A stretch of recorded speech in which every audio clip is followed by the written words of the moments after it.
আগামী 72 ঘন্টায় দেশের 3 বিভাগে ভারী থেকে অতি ভারী বর্ষণের আভাস দিয়েছে আবহাওয়া অফিস।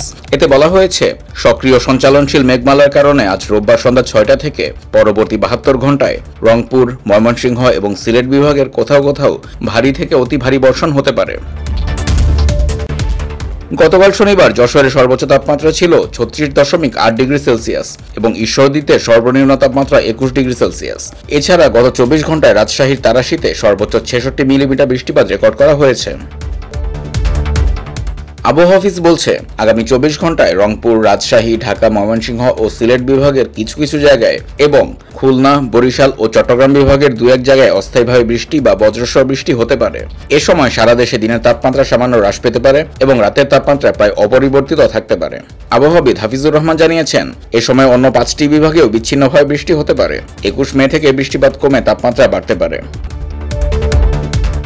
এদিকে সারা দেশের সন্ধ্যা 6টা থেকে পরবর্তী 120 ঘন্টার আবহাওয়ার পূর্বাভাসে বলা হয়েছে, রংপুর, রাজশাহী, ময়মনসিংহ, ঢাকা ও সিলেট বিভাগের অনেক জায়গায় এবং খুলনা, বরিশাল ও চট্টগ্রাম বিভাগের কিছু কিছু জায়গায় অস্থায়ীভাবে দমকা হাওয়া সহ বৃষ্টি অথবা বজ্রসহ বৃষ্টি হতে পারে। দিনের তাপমাত্রা সামান্য হ্রাস পেতে পারে এবং রাতের তাপমাত্রা অপরিবর্তিত থাকতে পারে।